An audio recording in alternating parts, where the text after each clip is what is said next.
রাধে রাধে।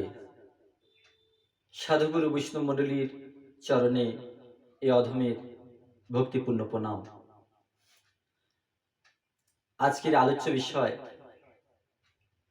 যে সাধুগুরু বৈষ্ণব কি চা বা কফি এইসব সেবা করতে পারেন না পারেন না?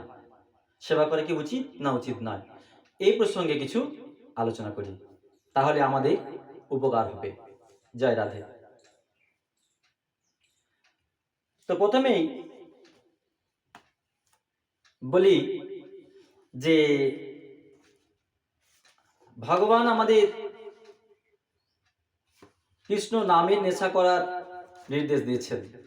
নামের নেশা করো, চা কফি এইসবেতে নয়। আপনারা বলবেন যে চা তো গাছের পাতা, চা খেলে কি অপরাধ বাবা? চা তো খাওয়াই চলে, তাই না? আমাকে ওই রকম অনেকেই প্রশ্ন করেন, কথা জিজ্ঞাসা করেন যে চা তো খাওয়াই চলে। সেক্ষেত্রে বলি, এই গ্রন্থটি যদি কারো কাছে থাকে আপনারা দেখে নেবেন, খুব ছোট্ট গ্রন্থ। গ্রন্থটির নাম হলো প্রশ্ন উত্তরে গুপ্তরত্ন অলঙ্কার। প্রশ্ন উত্তরে গুপ্তরত্ন অলঙ্কার। হরে কৃষ্ণ। এখানে বলছেন চা তো গাছের পাতা, চা তৈরি হয় কি দিয়ে? দুধ, চিনি, হ্যাঁ, এইসব দিয়ে তৈরি হয়। পাতা তো নিরামিষ, চা পাতা তো নিরামিষ, অতএব চা পান করলে দোষ কিসের? উত্তরে বলছেন চা হলো এক প্রকার মাদক দ্রব্য। বুঝতেই পারছেন, মদ যেটাকে বলি আমরা সাধারণত ভাষায়। তো সেই চা হলো এক প্রকার লঘু মাদক দ্রব্য।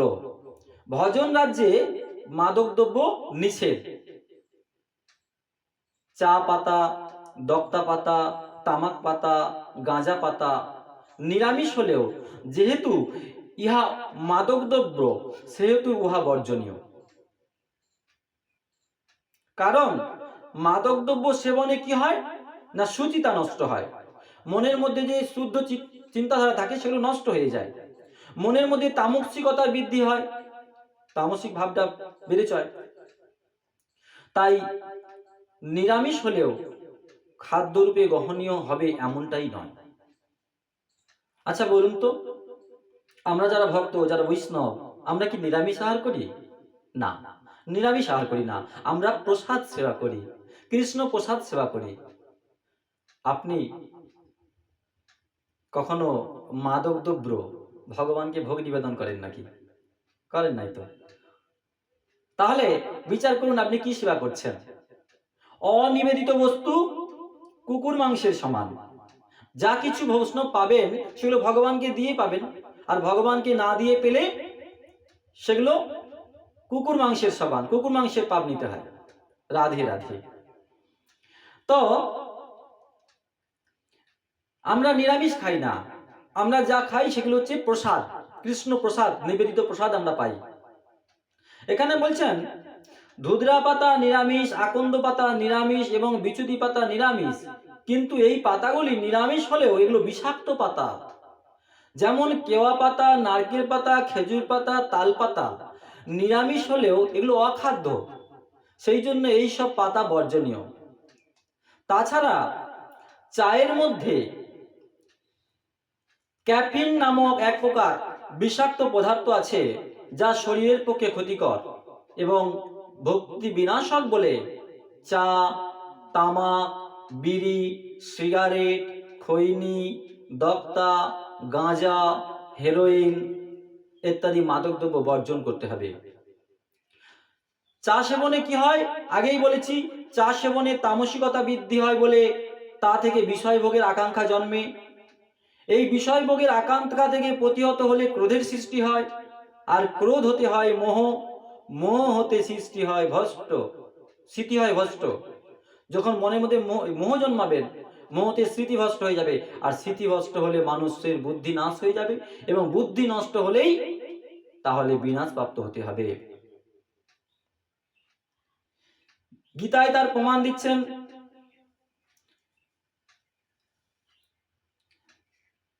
কোরাদ ভুবতি সম্মহ সম্মেহাত স্মৃতি ভ্রম স্মৃতি ভংসাদ বুদ্ধি নাশাত প্রণশ্যতি। হ্যাঁ, গীতায় 23:2-63 এই প্রমাণটা দিয়েছেন। এই জন্য ভক্তিমার্গ অবলম্বনে চা সম্পূর্ণরূপে নিষিদ্ধ। যেহেতু চা সেবনে তামসিকতা বৃদ্ধি করে, সেই জন্য সাধুগণ কখনো চা সেবা করেন না। তাহলে যারা চা সেবন করে তারা কি, আপনি বিচার করুন। ভজন রাজ্য থেকে যারা চা সেবন করে তাদেরকে বৈষ্ণব বলে বিবেচিত করা যাবে? এটা গেল একটা গ্রন্থ। আচ্ছা, আরেক জায়গায় দেখে নিই। আমরা তো সবাই ইস্কনকে মানি, মানাও আমাদের দরকার। তো ইস্কন তার এই গ্রন্থটি নাম হলো নামহট্ট পরিচয়। অনেকের গিয়েই আছেন, আমার কাছেও তো আছেন। হ্যাঁ, তো সেখানে চা সেবনের কথা কিছু কি বলেছেন? দেখি একটু।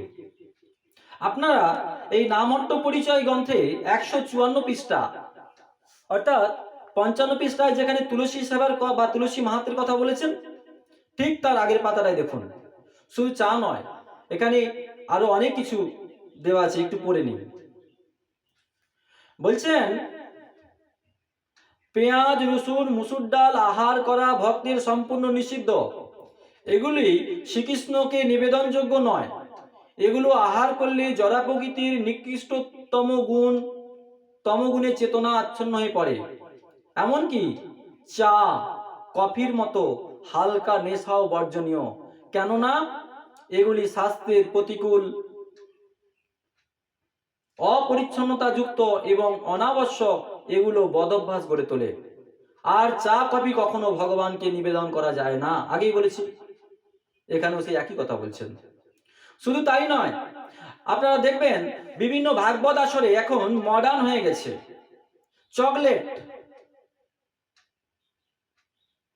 চকলেট ক্যাডবেরি সব নিয়ে এসে গোবিন্দকে ভোগ লাগানো হচ্ছে, গোপালকে দেওয়া হচ্ছে।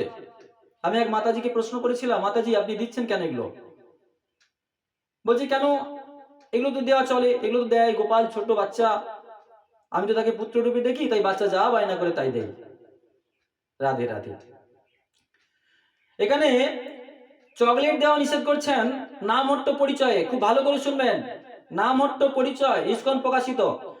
সেখানে চকলেট দিতেও নিষেধ করছেন। চকলেটে ক্যাফিন থাকে, যেটা চায়ের মধ্যে ছিল। চকলেটে ক্যাফিন থাকে, তাই এটিও এক ধরনের লঘু মাদক দ্রব্য।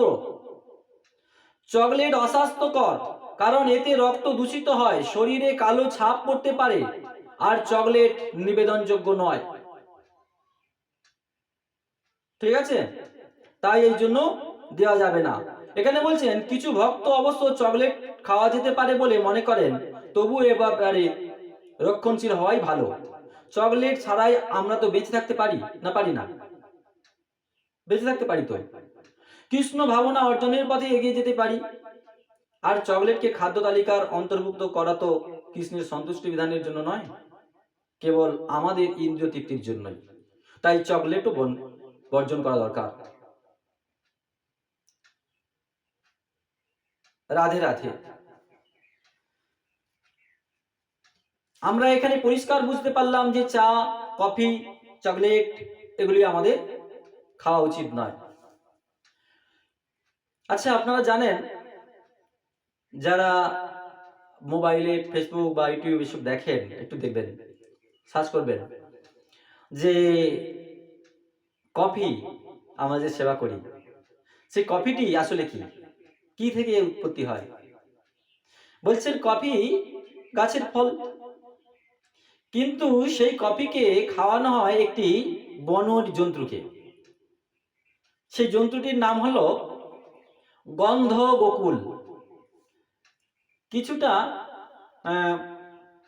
লেউলের মতোই বলতে পারেন, নেউলের মতো দেখতে, কিছুটা লম্বা মতো, একটু কালো করে।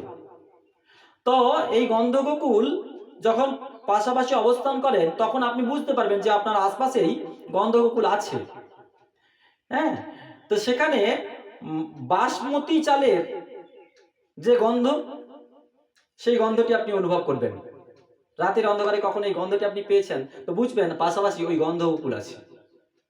তো সেই গন্ধ গোকুলকে ওই কফির বীজ খাওয়ানো হয়, আর বীজ সেবা করার পর ওই গন্ধ গোকুল যখন মলত্যাগ করে, সেই মল, সেই বিষ্ঠা নাকি উত্তম কফি বলে বিবেচিত হয়, যেটা উন্নত ধরনের কফি। এখন কথা হচ্ছে, আমরা সেই কফি মনের আনন্দে, জিহার স্বাদ মেটানোর জন্য খাই। আপনারা বলুন তো, যে জিহায় আমরা কৃষ্ণ প্রসাদ দেই, সেই জিহারূপ পাত্রটাকে বিষ্ঠা রাখার জায়গা করতে পারি না, বা সেখানে বিষ্ঠা প্রদান করে অপবিত্র করতে পারি না। যে জিহায় কৃষ্ণ নাম উচ্চারণ করা হয়, সেই জিহাটাকে অপবিত্র করতে পারি না। তাই সাধুগুরু বৈষ্ণব মণ্ডলীর চরণে আমার নিবেদন, দয়া করে যারা বৈষ্ণব, চা দোকানে বসে চা খাওয়া বা বাড়িতে চা খাওয়া, এগুলো ত্যাগ করুন। বিড়ি, খৈনি, গুটখা, বিভিন্ন ধরনের যে সমস্ত লঘু নেশা পর্যন্ত আপনারা ত্যাগ করুন। কারণ আপনাদের জন্যই আমাদের মতো এই ক্ষুদে ভক্তদের কথা শুনতে হয়, গালিগালাজ শুনতে হয়, যে এরা তো ভণ্ড। হ্যাঁ, আপনাদের দিকে দেখে আমাদের মতো ছোট ছোট ভক্তদেরকেও গালিগালাজ শুনতে হয়। তাই আপনাদের চরণে অনুরোধ, যারা সাধুগুরু বৈষ্ণব, যারা কথা প্রবচন করেন, আপনাদের গলা ধরে যায় বলে খান, রাত্রি জাগতে হয় বলে খান, অনুরোধ করব আপনারা কৃষ্ণ প্রসাদে নেশা করুন, চা কফিতে নয়। রাধে রাধে। অপরাধ ক্ষমা করবেন। জয় রাধে। চা কফি কোনো বৈষ্ণবের খাদ্যবস্তু নয়, তাই সাধু সাবধান। জয় শ্রী রাধে।